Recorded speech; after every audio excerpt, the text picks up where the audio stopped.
بس ایک آسرا مشکل میں ہے رحمان کا، زمانہ منتظر ہے رب کن کے فرمان کا، ہے یہ وقت دعا اور تو ہی کارساز ہے مولا، کہ تجھ کو واسطہ دیتے ہیں ماہ قرآن کا۔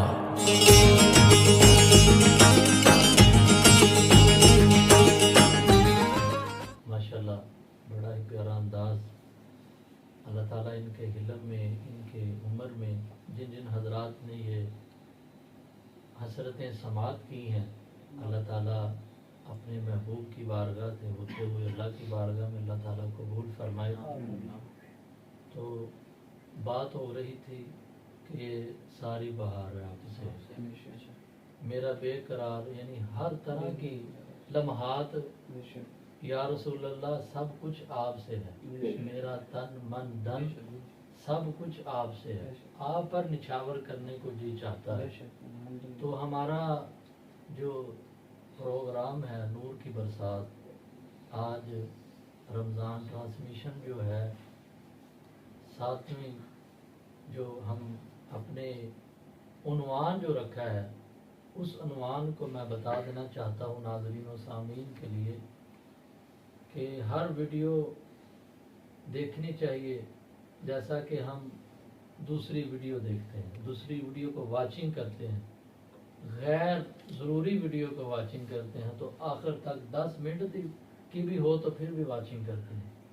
حالانکہ اچھی ویڈیو جو ہے اسے ہمیں پسند ہونا چاہیے، کیونکہ ہم دین، ہمارا ایسا دین ہے، ہم اس نبی کے امتی ہیں کہ اگر حضور علیہ السلام کے جو مدح اسرات تھے، جو صحابہ کرام تھے، اگر بکریاں بھی چرانے کے لیے نکلتے تو سرکار کی حمد و ثنا کرنے، تو یعنی کہ خاموشی سے سنا کرتے تھے۔ تو ہمیں ان کی سنت کو آگے لے کر چلنا ہے، صحابہ کرام کی سنتیں ہیں۔ تو انشاءاللہ ہم مسجد کے آداب کے حوالے سے ہم مدعو ہوں میں جناب والا ڈاکٹر پیر سید غلام مصطفیٰ گردیزی، ان کے برخوردار پیرزادہ حضرت پیر سید حیدر عباس گردیزی وہ تشریف فرما ہے۔ میں ان سے مدعو ہوں، میں ان سے حکم نہیں عرض کرتا ہوں، گزارش کرتا ہوں، کیونکہ وہ اپنا اس پروگرام کا جو دوسرے پارٹ کا جو آغاز ہے اپنی پیاری پیارے نبی کے دین کی باتوں سے آغاز کریں۔ اللہ تعالیٰ ان کے صدقے سے اللہ تعالیٰ ہم سب کی بخشش فرمائے۔ نحمده ونصلي ونسلم على رسوله الكريم، اما بعد، فاعوذ بالله السميع العليم سلطان القديم من الشيطان الرجيم، بسم الله الرحمن الرحيم، ان الله وملائكته يصلون على النبي يا ايها الذين آمنوا صلوا عليه وسلموا تسليما، الصلاة والسلام عليك يا سيدي يا رسول الله وعلى آلك وأصحابك يا سيدي يا حبيب الله، الصلاة والسلام عليك يا سيد المرسلين وعلى آلك وأصحابك يا خاتم النبيين۔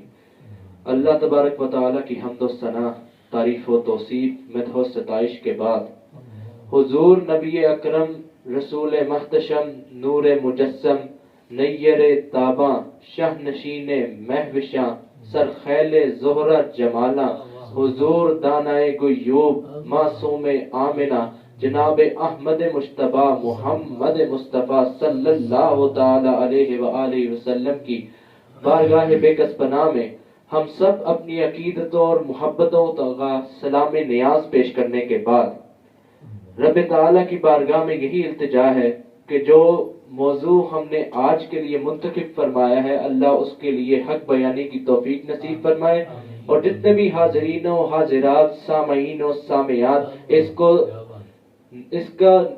کو نظارہ کر رہے ہیں، اس کو دیکھ رہے ہیں، اور جو اس کو سن رہے ہیں، تمام کو سمجھنے کی توفیق نصیب فرمائے۔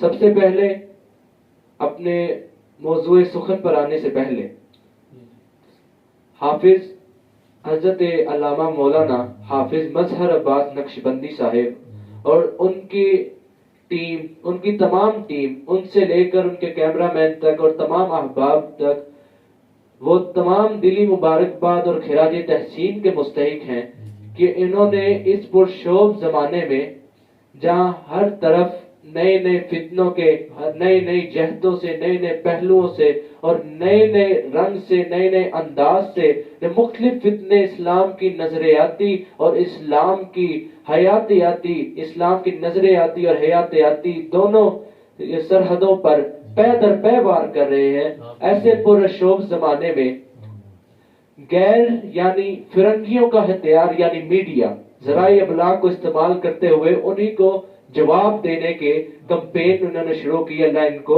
ثابت قدمی نصیب فرمائے. اللہ تبارک و تعالی نے زمین پر سب سے پہلے خلیل اللہ حضرت ابراہیم علیہ السلام کے ذریعے اور آپ کے بیٹے حضرت اسماعیل علیہ السلام کے ذریعے زمین پر اپنی عبادت کے لیے باقاعدہ جو ایک مرکز فراہم کیا، کیونکہ حضرت ابراہیم کا جو ظاہری حیات طیبہ کا جو زمانہ ہے وہ دین موسوی اور دین عیسوی اور دین داؤدی تینوں ادیان ابراہیمی سے پہلے ہے. تو انہوں نے اپنے، کیونکہ لوگ جو اس وقت موحدین تھے وہ اپنی طرح اپنے جو اس وقت کے نبی کی تعلیمات کے مطابق عبادات تو کرتے تھے، لیکن عبادات کے لیے کوئی مختص، کوئی اسپیسیفک ان کے پاس پلیس نہیں تھی. تو وہ سپیس اللہ تعالیٰ نے بذریعہ الہام، بذریعہ وحی اپنے نبی پہ یہ راز منکشف فرمایا کہ اللہ تعالیٰ کی تمام مخلوقات کو اور وہ لوگ جو دل میں لا الہ الا اللہ کا اقرار کرتے ہیں اور اپنے نبی کی جو اس وقت کے نبی ہوں ان کی رسالت کا اظہار کرتے ہیں، ان کے لیے ایک محور، ان کے لیے ایک مرکز ہونا چاہیے جہاں وہ اپنا سر بسجود ہو سکے اور اپنی تمام تر انا کو، اپنی سرکشی کو، اپنے تمرد کو، اپنی بغاوت کو فروغ کرتے ہوئے زمین پر سر بسجود ہو کے یہی اعلان کرے کہ میں بے شک دنیا میں بہت بڑا سرمایہ دار ہوں، میں بے شک دنیا میں بہت بڑا جاگیردار ہوں، بے شک میں بہت کمتر یا رذیل شخص ہوں یا معاشرے میں اعلیٰ و افضل شخص ہوں، لیکن رب وہی ہے جس نے مجھے پیدا کیا، توانائی دی، طاقت دی، علم دیا کہ میں اس قابل ہو سکا. تو لا الہ الا اللہ کا اقرار کرتے ہوئے زمین پر اپنا سر ٹیک دے. تو حضرت ابراہیم علیہ السلام کے سنت مبارکہ کے مطابق آپ کے زمانہ ظاہری جو آپ کا زمانہ اطہر تھا اس سے چلتے ہوئے، چونکہ اس کے بعد نبوت بنو اسرائیل میں، بنو اسحاق میں منتقل ہوئی اور بنو اسماعیل میں صرف خاتم النبیین نبی صلی اللہ علیہ وسلم تشریف فرما ہوئے. تو اس طرح جب دین موسوی کا دور آیا کہ جب وہ اپنی صحیح حالت میں موجود تھا، دین موسوی کا دور آیا تو انہوں نے اپنے لیے کنیسے اور یا دیر وغیرہ بنائے یا ایک اسپیسیفک، جس طرح تواریخ اور حدیث کی کتابوں میں ملتا ہے کہ حضرت موسیٰ علیہ السلام نے ایک اسپیشل ایک کمرہ نما کبا ٹائپ بنوایا جس کے اندر وہ عبادت کیا کرتے تھے، اور جو عام لوگ تھے وہ اپنے ساتھ لکڑی کی تختیاں لے کر گھوما کرتے تھے کہ اس کے اوپر عبادت کر سکے، اس کے اوپر سر بسجود ہو سکے.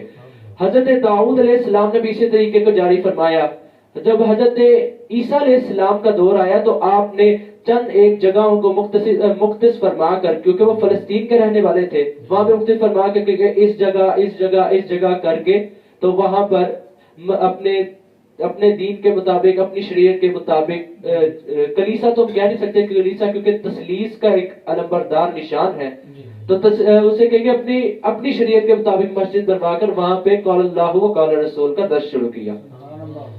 تو حضرت اسی طرح مختلف حیتوں میں، مختلف ماہیتوں میں، مختلف شکلوں میں وہ عبادت گاہیں جو اللہ اور اس کے رسول کے ذکر اور ان کے ذکر خیر کے لیے مختص تھی، یہ روایت چلتی چلتی جب بنو اسرائیل میں نبوت کا اختتام ہوا اور نبوت بنو اسماعیل میں منتقل ہوئی تو آمنہ کے لال حضرت سیدی و مرشدی نبی پاک علیہ السلام نے اپنے سب سے پہلے اپنے جد امجد کی تمام تر باتوں کو ایک بار کیا اسکپ فارورڈ کرتے ہوئے، فاسٹ فارورڈ کرتے ہوئے کہ اپنے جد امجد کی سب سے پہلے آپ کی مسجد میں یعنی بیت الحرام میں، تو اس کو بیت الحرام کو تمام تر علائشوں سے پاک کرنے کی سعی شروع کی، تمام تر علائشوں سے، بتوں سے پاک کرنے کی سعی شروع کی اور وہاں پہ اپنی دعوت و تبلیغ کا آغاز کیا.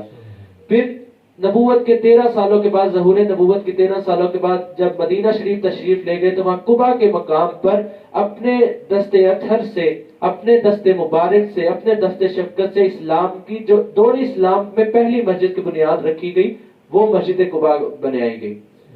اب اس کے بعد مساجد کا تو یہ ہم چاہے اسے، چونکہ ہم سبھی مساجد کی بلا مکتبہ فکر کی کیا کہتے ہیں تفریق سے بالا تر ہو کر کہ ہم یہ سوچیں کہ مساجد کا احترام، مساجد کی حرمت، مساجد کی عظمت، ان کا وقار، عزت اور شرف، چاہے وہ مساجد کسی بھی مکتبہ فکر کے ساتھ مختص ہوں، کسی کے لیے اسپیسیفک ہوں، ہم تمام مسلمان یہ چند ان کیا کہتے ہیں سنہری ضابطوں میں سے ایک ضابطہ باقی رہ گیا جس کے اوپر متفق ہیں کہ چاہے کسی مکتبہ فکر کی ہو، کسی مسلک کی ہو، کسی مذہب کی، کسی مسلک کی مسجد ہو، اس کا احترام اسی طرح کیا جاتا ہے جس طرح وہ بندہ اپنے مکتبہ فکر کی کرتا ہے. اب تاریخ اسلامی میں کیونکہ دور خلافت تو اسلام کا سنہری دور، اس کے اندر تو مساجد کی عزت و حرمت، مساجد کے لیے تگ و دو، مساجد کی سعی اور مساجد کے لیے جد و جہد، وہ تو ایک روزمرہ کے کام ہو گئے، ایوری ڈے شورز کے طور پر وہ چلتی رہی. پھر دور ملوکیت میں جہاں خلافت بنو امیہ آئی، خلافت بنو عباس آئی، خلافت عثمانیہ آئی، خلافت المرابطین، خلافت اندلس، خلافت موحدین، خلافت انڈونیشیا بھی آئی. تو ان تمام خلافتوں میں بھی مساجد کو وہی احترام دیا گیا جو روز اول سے اسلام میں مساجد کو احترام دیا جا رہا تھا. اب مساجد کے طور پر جیسے برے صغیر پاک و ہند کی تاریخ میں اور جو ساؤتھ ایسٹ ایشیا کا جتنا بھی علاقہ ہے وہاں پہ اب آپ اس بات سے متفق ہوں گے کہ جب بھی کوئی نئی بستی بسائی جاتی ہے تو پہلے وہاں پہ ایک مسجد بنائی جاتی ہے اور پھر مسجد کے ارد گرد تمام آبادکاری شروع ہوتی ہے.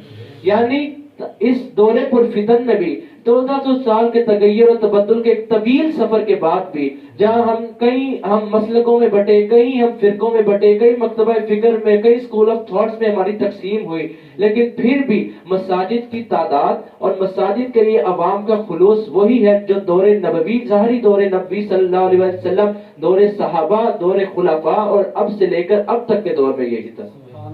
اب ہم اپنے آس پاس یہ دیکھتے ہیں کہ مساجد کے لیے لوگ چاہے نماز کے، جو کہ ہونا نہیں چاہیے کہ نماز کے چور ہوں، لیکن یہ کہ جب مسجد کے کام کی کوئی بات آئے تو محلے کا جو بھنگی ہوتا ہے، محلے کی صفائی کرنے والا جو شخص ہوتا ہے، اس سے لے کے محلے میں جو جاگیردار بیٹھا ہوتا ہے، اس تک مسجد کے معاملات میں اور مسجد کے جو دیگر مسجد کے تصرفات ہیں اس میں حصہ لینے کی کوشش کرتے ہیں. چلی جانی ہے، لیکن مسجد وہ شے ہے کہ اگر آپ اس کے ساتھ رسپیکٹ سے پیش آئیں گے تو it will also pay you off. It always pays off کہ نبی پاک کی حدیث ہے کہ آپ قرآن پڑھیں گے بیٹھ کر، قرآن گواہی دے گا بروز محشر کہ اللہ پاک اس نے پڑھا تھا مجھے، اس کی شفاعت فرما. یہ آپ مسجد میں ہم دیکھتے ہیں مختلف جگہ سنتیں، مختلف جگہ فرائض، مختلف جگہ اور نوافل مختلف جگہ ادا کرتے ہیں، وہ جگہ گواہی دیں گی اللہ پاک تیرے لیے آ کے اپنی مصروفیات چھوڑ کے آیا تھا تو اس کی شفاعت فرما. مسجد کا محراب گواہی دے گا، مسجد کا ممبر گواہی دے گا، اس کے قالین گواہی دیں گے، فرش گواہی دے گا کہ اللہ پاک تیرے لیے آیا تھا تو اس کی بخشش فرما دے. بندہ بڑا گناہگار ہو، بڑا خطا کار ہو، بڑا لغزش کار ہو، لیکن اس کی شفاعت فرما دے کیونکہ اس نے تیری مسجد کے ساتھ محبت کی تھی. اب بندہ مسجد میں ہے، نماز، اب مسجد کی حرمت کس وجہ سے ہے؟ ویسے تو ہر مذہب کی عبادت گاہ میں اپنے آپ کو دیکھتے ہیں، لیکن میں آپ کو ایک فرق بتاتا چلوں. یہ جیسے عیسائیوں کا کلیسا ہو، سکھوں کا دیر ہو، یہودیوں کا کنیسہ ہو، ہندوؤں کا مندر ہو اور باقی جو دیگر مذاہب کی جو بھی عبادت گاہیں ہیں، آپ دیکھیں کہ جیسے مختلف فورن کنٹریز میں رشتہ دار وغیرہ رہتے ہیں، وہ بھی بتاتے رہتے ہیں. تو مختلف آج کل تو میڈیا میں اویلیبل ہے، ہم دوسرے سوشل میڈیا سائٹ پہ بھی دیکھتے رہے. تو ہم جہاں کسی علاقے میں اگر کوئی باہر کا ملک ہے، کسی علاقوں میں عیسائیوں کی تعداد تھوڑی کم ہو گئی یا عیسائیوں کا کوئی بڑا سر آدمی مر گیا، کوئی یہودیوں کا، عیسائیوں کا، وہ کیا کرتے ہیں؟ یہ کلیسا جن کا چرچ جن کا ہوگا، چرچ بیچ دیا، رقم پاس رکھ لی، چلے گئے بھائی یہاں پہ چلو لوگ کم ہو گئے، ہم کہیں اور جا کر چرچ کھول لیتے ہیں. اب تاریخ اسلامیہ آپ اٹھا کے دیکھ لیں، لوگ جنگ و جدل کے زمانے میں بھی کہ مسلمان آپس میں بھی لڑتے رہے، یہ تو ایک مسلمہ حقیقت ہے. جنگ و جدل کے زمانے میں بھی لوگوں نے نام مسجد کو ہاتھ لگایا، نام مسجد کو بیچ کے جب فاقے کٹ رہے ہوتے تھے ابھی مسجد کو بیچ کے اس کی بھی ایک کوڑی نہیں کھائی. تو اب آپ کو یہ بتاتا چلوں کہ مسجد میں اب مسجد کا احترام اور مسجد کا جو حرمت ہے وہ کس وجہ سے ہے. اب مسجد میں کوئی بندہ آپ کو کہے کہ مسجد میں چونکہ نماز پڑھی جاتی ہے اس وجہ سے اس کی حرمت عزت احترام ہے، کہ یہ بات بجا ہے، لیکن یہ بات قطعی نہیں ہے، کہ بات جزوی ہو سکتی ہے، قطعی نہیں ہے. مسجد میں کوئی قرآن پاک پڑھتا ہے اس وجہ کی حرمت ہے، کہ یہ بھی جزوی ہے، قطعی نہیں ہے. کوئی ہر قسم کی عبادات کا نام لے، ہر قسم کے اذکار کا نام لے کر کہے، علیحدہ علیحدہ انہیں ڈسٹنگوش کرے، پھر بھی وہ یہ سب کچھ مسجد کے احترام کا باعث بننے کے لیے نسع قطعی نہیں ہے، نسع جزوی ہے. اب وہ کس طرح؟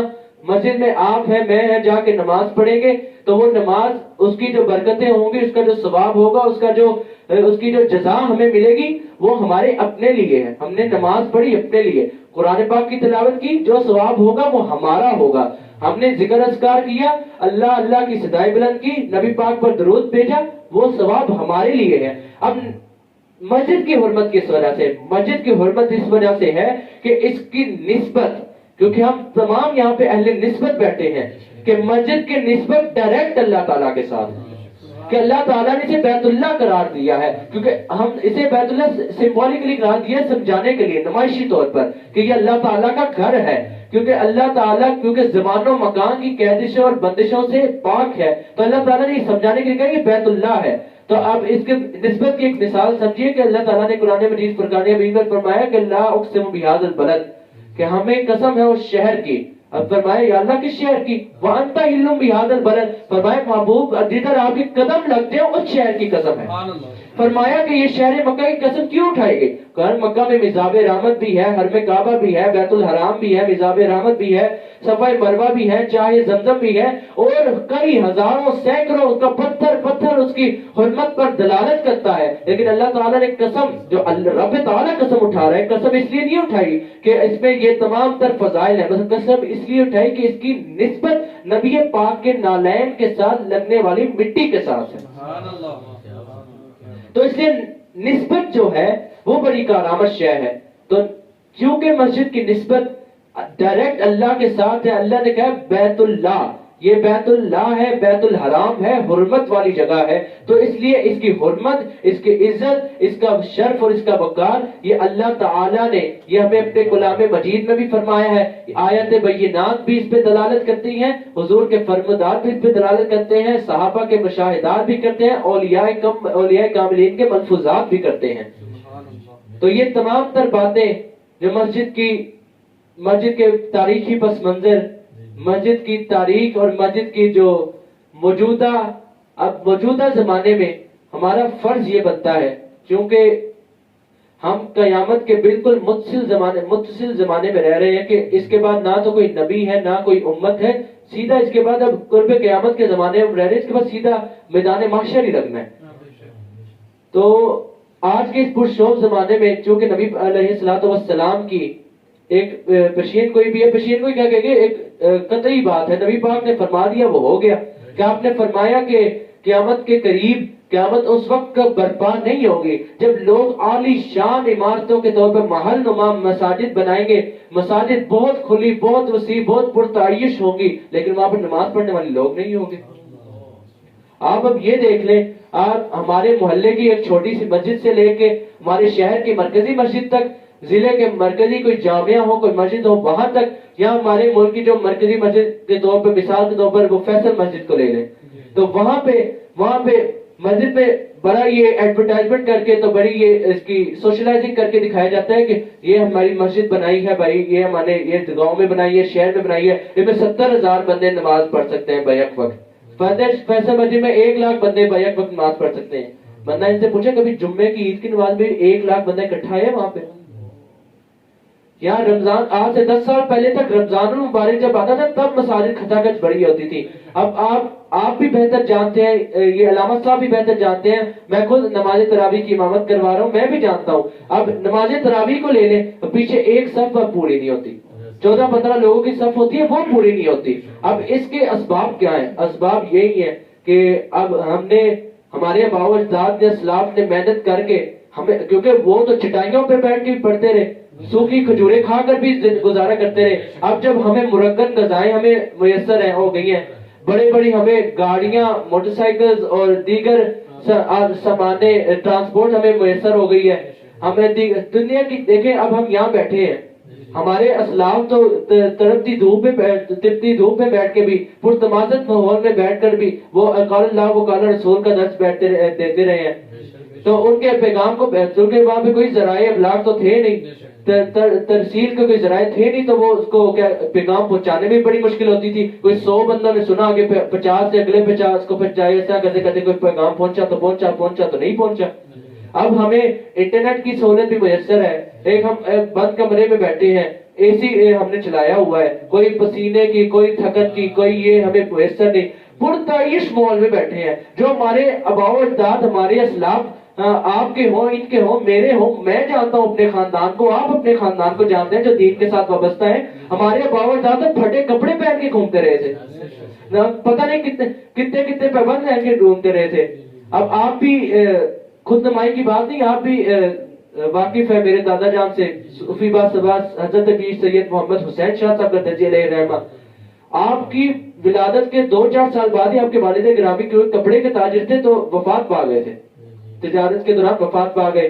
والدہ محترمہ بھی وفات پا گئی. اب ایک بھائی اور 2 بہنیں تھے وہ. تو آپ فرماتے ہیں کہ میں علی پور چٹھے میں حفظ کیا کرتا تھا کسی مدرسے میں، جیسے عام مدرسے رہائشی بچے رہا کرتے ہیں. تو نہ رشتہ دار بہنیں بھی بڑی، جن کی ذمہ داری سر پہ تھی. تو فرماتے ہیں عید کا دن تھا. یہ میں آپ کو بتانا چاہتا ہوں کہ یہ ہم سب کے لیے مثال ہے کہ ہمارے اسلاف نے کیسی قربانیاں دی ہیں. فرماتے ہیں عید کا دن تھا. تو فرماتے ہیں کہ چونکہ آل نبی بھی تھے، اولاد علی بھی تھے، تو آئینہ مظہر جمال مصطفیٰ بھی تھے. آپ نے بھی انہیں یقیناً زیارت کی ہوگی. تو آنکھوں سے انتہائی درویش کی اور انتہائی طریقت کا ایک بحر بے قرار بہتا تھا. تو آپ نے فرماتے ہیں کہ میں چونکہ ایک سادات گھرانے کی وجہ سے بڑا پرجمال چہرہ بھی تھا، رنگ بھی گوڑا چٹا تھا. تو فرماتے ہیں کہ میں جب باہر نکلا، 5 6 7 8 سال کی عمر تھی میری، عید کا دن تھا، لوگ عید کی نماز پہن کے باہر نکلے. میرے پاس نہ تو نئے کپڑے تھے، نہ پہننے کے لیے جوتی تھی، چھوٹی سی عمر تھی. فرماتے ہیں یہاں سے قمیض پھٹی ہوئی تھی جسے ساتھ باندھا ہوا تھا، باقی جو قمیض سلامت تھی اس کے اوپر بھی جگہ جگہ کپڑے کے پیبند لگے ہوئے تھے. فرماتے ہیں میں عید والے دن بھی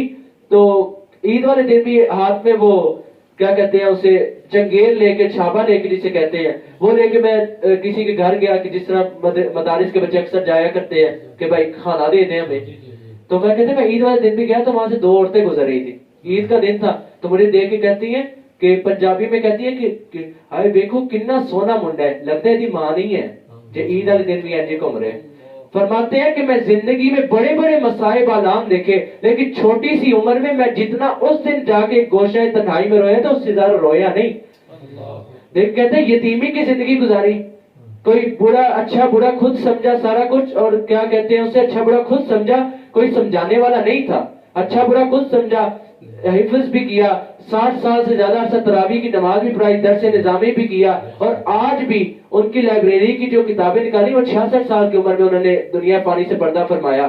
تو ان کی لائبریری سے کتابیں نکالنے کوئی 3-4 ہزار کتابیں ہیں ان کی، اور اس قدر کثیر مطالعہ کہ ان کے وہاں پہ ایک تو نا ہمارے کوئی کہتے ہیں زیادہ ذوق مطالعہ والے علماء حضرات نہ ہو، جن کے باپ بھی کوئی کیا کہتے ہیں اچھا ماحول میسر آیا ہو، بڑے کوئی جس کو احتشام کے ساتھ پرورش پائی ہو، ان کے اندر بھی اتنا ذوق مطالعہ نظر نہیں آتا. اب ان کی کیا کہتے ہیں کتب خانے میں جو میں نے پچھلے دنوں تمام کھنگال کے دیکھی ہیں، بڑی پرانی کتابیں تھی. وہاں پیر کرم شاہ صاحب الازہری ضیاء النبی شریف کے مؤلف، تو وہ کیا کہتے ہیں 1967 سے لے کر 1989 تک، تو وہاں تک ضیاء حرم جو ان کا رسالہ ششماہی آیا کرتا تھا اتنا موٹا اس زمانے میں، جو ان کو قلم سے تحریر فرماتے تھے، اس کی وہاں سے لے کر 67 سے لے کر 89 تک تمام جلدیں موجود تھی. ایک ہو نا کہ صرف حدیث تفسیر، جو بھی بڑا علم کا بحر بے قرار ہوتا ہے، حدیث تفسیر کی کتابیں ہوں، تو تمام سیاستہ شریف کی کتابیں موجود تھی. یہ میں نے اپنی آنکھوں سے پچھلے دنوں کتابیں نکال کے ساتھ دیکھی، اس سے پہلے میں نے بھی نہیں تھی دیکھی. تو ایک ہو نا حدیث تفسیر پڑھے، تو کہتے ہیں اب حدیث فلسفے پہ انہوں نے وہاں پہ کیا کہتے ہیں اس کو، کارل مارکس وہاں پہ موجود تھا، کمیونزم کا بانی. وہاں پہ فلسفے میں دیکھیں تو ابن خلدون موجود تھا، المقدمہ پڑھا ہوا تھا وہاں پہ. میں دیکھ کے حیران رہ گیا کہ وہ بچہ جو یتیمی میں اپنا بچپن گزارے، جو غربت میں اپنی جوانی گزارے، اسے کس قدر اللہ تعالیٰ نے کرم فرمایا کہ صرف دین کی برکتوں کی وجہ سے. ہاں تو کچھ بھی نہ ہوتے تو سب کچھ کیا. یہی والا حساب ہے کہ جب تک بکے نہ تھے کوئی پوچھتا نہ تھا، تو نے خرید کر مجھے انمول کر دیا. کہ وہ بچہ آج کسی کہ اللہ تمام یتیماں پر کیا اپنا کرم و فضل فرمائے، آج کوئی یتیم بچہ ہو تو سب سے پہلے بری کمپنی کی طرف جاتا ہے. تو کہنا میں یہ چاہ رہا تھا کہ ہمارے اسلاف نے بڑی گراں قدر قربانیاں دی ہیں. کالے پانی کی سزا بھی انہوں نے بھگتی ہے. علامہ فضل خیر آبادی جن کی بڑھاپے میں جن کی نوجوان دیکھ کر اشش کرتے کہ کیا صحت ہے، ان کو جب انگریزوں نے قید کیا تو وہ ہڈیوں کا ڈھانچہ معلوم ہوتے تھے. علامہ فضل اللہ خیر آبادی سمیت، علامہ کفایت اللہ کافی سمیت، آپ گنتے جائیں آپ کی انگلیاں تھک جائیں یا ہاتھ شل ہو جائیں کہ ہمارے علماء کی، ہمارے اسلام کی قربانیاں ختم نہیں ہوگی. تو اب ہمارا یہ مقصد بنتا ہے کہ ہم ڈھیٹ بن کر نہ بیٹھے. اب ہم علماء، جب ہمارے اسلام نے قربانیاں دے کر آج ہمیں اتنی آسائشیں میسر کر دی ہیں کہ ہم یہ شلوار قمیض ویسٹ کوٹ سے لے کر یہ جو ہم جن گاڑیوں میں گھومتے ہیں وہاں تک گری. ہمارے اللہ کا فضل، اللہ کی عطا، حضور کی رضا کے بعد ہمارے اسلام کی قربانیاں ہیں. وہ اگر اپنے مسلک حق کی، مذہب حق کی اپنے گراں قدر قربانیاں دے کر دفاع نہ کرتے تو آج ہم بھی پتہ نہیں یار پاکستان بھی شاید معاذ وجود میں نہ آتا، ہم بھی کسی ہندو کے استبل میں موجود گھوڑوں کو صاف کر رہے ہوتے. تو ہمارا یہ آج فریضہ بنتا ہے کہ مسجد کے آداب کے اوپر اور مسجد کی تاریخی منظر کے اوپر جو گفتگو کی، یہ ہمارا یہ فریضہ بنتا ہے ان تمام کو ملحوظ خاطر رکھتے ہوئے یہ نتیجہ اخذ کرے کہ مسجد ہمارا محور و مرکز ہے. اسلام کے انتظامی، اسلام کے سیاسی، اسلام کے عسکری اور اسلام کے دیگر تمام محور و مرکز مسجد ہے. صوم و صلات بہت اچھی چیز ہے، افضلیت ان میں ہی ہے، مگر یہ کرے لیکن یہ کہ مسجد کو اپنا لانچنگ پیڈ بنائے. مسجد سے ایسے شہ سوار اور شہ زور اپنے معاشرے میں دیں کہ مسجد کے ایسے شہ سوار اور شہ زور معاشرے میں دیں کہ جنہیں آج کل ہم دیکھیں کہ عربی بڑی فصیح بولیں گے، انگلش بولتے ہوئے ہمارے دین کے طلباء کی ہوا نکل جاتی ہے. کہ آج ہم کیونکہ ہم انگلش کو فوقیت نہیں رکھتے زبان کے طور پہ، لیکن یہ ایک عالمی زبان ہے، انٹرنیشنل لینگویج آف کمیونیکیشن ہے. تو یہ وہاں پر ہمیں اتنا چاہیے کہ ہم اپنے مدارس میں بھی، اپنی مساجد کو بھی نہ صرف مذہبی طور پر مساجد کو نہ دیکھیں بلکہ ان میں انتظامی، ان میں عسکری اور دیگر تمام امور کا محور اور مرکز بنائے. جب ہم انہیں مرکز بنا کر اپنی گزشتہ اپنی عروج کے منازل، ارتقاء کے منازل کو طے کرنے کا پروسیس دوبارہ شروع کریں گے تو پھر اللہ بھی گواہ ہے کہ اللہ کے رسول صلی اللہ علیہ وسلم کے وسیلہ جلیلہ سے ہم اسلام کو پھر وہی عروج عطا ہوگا جو خلفاء کے دور میں تھا، اور اسلام کو پھر وہی عروج عطا ہوگا جو نبی پاک صلی اللہ علیہ وسلم کی ظاہری حیات طیبہ میں تھا. وآخر دعوانا ان الحمدللہ رب العالمین. آپ نے تو خلاصہ ہی کھول دیا کہ نہ ہوتے ہوئے بھی سب کچھ کیا، یعنی کہ ان کے پاس کچھ بھی نہ تھا تو اب دیکھیں سب کچھ ہے ہمارے پاس، سب کچھ ہے، کر بھی سکتے ہیں، اختیار بھی ہے، لیکن ہم کچھ کر نہیں رہے. بس اپنا شروع کیا ہوا ہے، جو اپنا مشغلہ ہے، جو اپنا کام ہے، جو اپنے افعال ہیں ہم نے شروع کیے ہوئے ہیں. ناظرین و سامعین، یہ جو چیزیں ہیں یہ کسی کو بندہ چیک کرنے کے لیے، کسی کو چھیڑنے کے لیے بس اسے ٹچ کر دے تو یہ سب چیزیں نکل آتی ہیں کہ کیسے چیزیں، کس طرح انہوں نے مشکلیں جھیلی، کس قدر انہوں نے اپنا انداز بدلا کہ پہلے کیا انداز تھا بعد میں کیا. جیسے کہ حضور علیہ السلام کی اخلاق کے اندر ہی آتا ہے نا کہ حضور علیہ السلام نے نماز عید تاریخ یعنی کہ اس نے لیٹ کر دی، یعنی تاخیر فرما دی، صرف اس لیے کہ یہ جو بچہ ہے یہ ہمارے بچوں کے ساتھ نماز پڑھنے کے لیے جائے، یعنی کہ یہ میرا دل نہیں چاہتا، یہ ہمارا ذہن ہونا چاہیے. اب شاہ صاحب فرما رہے تھے یہ ہمارا ذہن ہونا چاہیے، یہ ہماری حسرت ہونی چاہیے کہ اگر کسی کا بچہ، جس طرح ہم اپنے بچے کو ہر طرح کی اصلاح دے رہے ہیں تو ہم دوسرے بچوں کو بھی اصلاح دیں. اللہ تعالیٰ آپ کے علم میں، آپ کے سوز میں اللہ تعالیٰ برکت عطا فرمائے. ماشاءاللہ ابھی غالباً دوسرا سال جا رہا ہے آپ کا درس نظامی کا، غالباً ممکن ہے. میں اس وقت اپنے کیا کہتے ہیں اسے آپ کو معلوم ہی ہے کہ حفظ کے بعد میں نے اسکول میں دوبارہ داخلہ لیا، تو 9ویں کے جو بورڈ کے پیپرز ہیں وہ دینے کے بعد اب یہ جو مئی آ رہا ہے اس میں میری 10ویں کے پیپرز ہیں.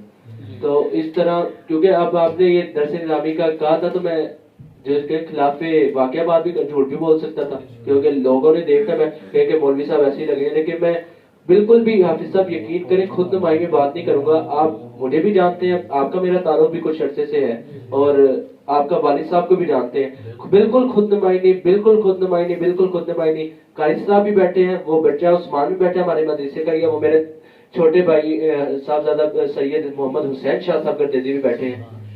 تو وہ جانتے ہیں کہ پچھلے تقریباً میری دستار بندی ہوئی ہے پچھلے 2019 میں، جنوری کے آغاز میں نے کمپلیٹ کر لیا. تو وہ جانتے ہیں کہ تب سے لے کر اس سے پہلے بھی میں کچھ نہ کچھ ضیاء النبی شریف میں نے اس سے پہلے پڑھی تھی. تو یہ بھی جانتے ہیں کوئی خود نمائی کی بات نہیں. والد صاحب بھی جانتے ہیں کہ ہمارے مسجد کی لائبریری میں ساری کتابیں شفٹ کر دی ہیں، تو وہاں پہ جو نئی کتابیں ہیں جو پچھلے 2019 سے لے کے 2022 تک خریدی ہیں ابھی تک، تو ان کی تعداد تقریباً جو میں نے خریدی ہے وہ تقریباً 200 کے قریب ہے.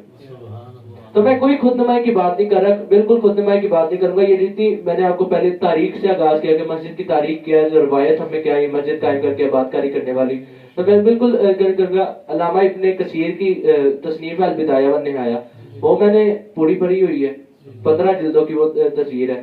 تو اس کے علاوہ مختلف سلاطین کی، مختلف خلفاء کی، فتوح الشام، فتوح البلدان، تاریخ مشائخ نقش بند، اور اس کے علاوہ بے شمار کتب. میں بالکل کہوں گا کہ میری بالکل طبیعت اللہ کی عزت کی قسم اٹھا کر میں یہ بتاؤں نا میں نے کون کون سی کتابیں پڑھی ہیں تو میری طبیعت خراب ہونا شروع ہو جاتی ہے، دل اچاٹ ہونا شروع ہو جاتا ہے. میں کتابوں کے نام نہیں لے رہا، لیکن آپ کو یہ بتاؤں گا کہ اللہ کریم کا بہت فضل ہے، بہت زیادہ فضل ہے. میرے دادا جان قبلہ پیر سید محمد حسین شاہ صاحب رضی اللہ عنہ کی نگاہ کرم ہے، میرے والد صاحب کی تربیت ہے، میرے نانا جان قبلہ خطیب الاسلام صاحبزادہ پیر فدا حسین شاہ صاحب کے حفصہ آبادی کی تربیت ہے کہ، اور خود میرے شیخ طریقت حضرت یوسف المشائخ پیر سے کبیر علی شاہ صاحب علیہ رحمہ کا یہ فیضان ہے کہ آپ نے مجھے جب سے نبی اپنا دست مبارک اپنے دست میں تھام کے میرا دست نبی پاک کی بارگاہ میں 3 گھنٹے گنبد خضرا شریف کی چھاؤں میں کھڑے ہو کر پیش فرمایا تھا. تو وہ میں آپ کو کیفیت تو بیان نہیں کروں گا، لیکن یہ آپ کو کہوں گا کہ میں نہ بات جو آپ کو بتائیے سلاجقہ کی، آٹومنس کی، سلجوکس کی، یہ جو جس نے آپ کو حدیث 2-4 بتائی، یہ اس کے متعلق مسجد کے احترام کے متعلق تاریخ بتائی، میں نہ بات جو کی ہے نہ بغیر حوالے کے کرتا ہوں، نہ بغیر حوالے کے سننے کا قائل ہوں. نہ حدیث جو بیان کی ہے ان کا بھی حوالہ میں دے سکتا ہوں، کیونکہ مسجد کے حدیث کا حوالہ تو کوئی لیتا نہیں ہے، لیکن یہ کہ حوالہ دے سکتا ہوں. اور جو سلاجقہ کی، جو آٹومنس کی، جو خلفاء کی، جو خلافتوں کے جو مختلف خلافتیں تھی، المرابطین کی، الموحدین کی، وہ بھی آپ کو دے سکتا ہوں. لیکن یہ ہے کہ جو بندہ بغیر تھوڑا بہت پڑھے کے بات کرے نا تو اس کا یہ امپیکٹ جاتا ہے کہ کوئی غلط بات منہ سے نکل جائے تو اس بندے کی بے عزتی کم ہوگی جس پلیٹ فارم سے وہ بول رہا اس کی جگ ہسائی زیادہ ہوگی. تو اس وجہ سے میں بل کہتا ہوں خود نمائی کی کوئی بات نہیں. تو میں بس اس لیے کہہ رہا ہوں کہ میں نے ابھی باقاعدہ تعلیم کا آغاز نہیں کیا، لیکن تھوڑا بہت ذوق مطالعہ ہے تو وہ میں جاری رکھتا ہوں ساتھ ساتھ. تو اللہ کریم آپ کی دعائیں ہیں، اللہ کریم میرے نبی پاک علیہ الصلوۃ والسلام کے وسیلہ جلیلہ سے. پیر صاحب کا کہنے کا مقصد ابھی میں نے تعلیم کا آغاز نہیں کیا، درس نظامی میں نے شروع نہیں کیا. میرے ذہن میں شاید یہ تھا کہ پیر صاحب مطالعہ یعنی کہ درس نظامی کسی مدرسے میں پڑھنے کے لیے جا رہے ہیں، لیکن وہ انہوں نے فرمایا ابھی میں نے کچھ نہیں شروع کیا، یہ فیضان جا رہا ہے صاحب. یہ یعنی کہ ویسے بھی سادات کرام ہے تو فیضان کیوں نہ ہو، ہم ان سے فیض پاتے ہیں تو یہ ڈائریکٹ فیضان لے رہے ہیں، تو کیوں نہ یہ بغیر تعلیم کے ہی یہ سب کچھ ہو رہا ہے تو بڑی بات ہے. تو میں اپنے ناظرین و سامعین کے لیے یہی پیغام دینا چاہتا ہوں. تو انہوں نے بھی یہی پیغام دیا ہے کہ یہ جو سوشل میڈیا ہے یعنی جس کے ذریعے وہ ہمیں خراب کرنا چاہتے ہیں، ہم ان کے سوشل میڈیا کے ذریعے ہم انہیں بتا دینا چاہتے ہیں کہ یہ اس لیے بنا ہے. یہ جو سوشل میڈیا یعنی صحابہ کرام 50 ہوا کرتے تھے، 100 ہوا کرتے تھے، یعنی وہ کنورٹ کر دیا کرتے تھے. یعنی کہ کوئی آلہ نہیں تھا، وہ آلہ یہی تھا کہ زبان در زبان، سینہ بہ سینہ کنورٹ ہوتا جا رہا تھا. یعنی اتنا انداز پیر صاحب نے اپنایا ہے. اللہ تعالیٰ ان کے علم میں، ان کے عمر میں اللہ تعالیٰ برکتیں عطا فرمائے. تو اشعار کے لیے میں مدعو ہوں جناب محمد عبداللہ مصطفی صاحب، وہ نعت رسول مقبول سے ہمارے دلوں کو منور فرمائے.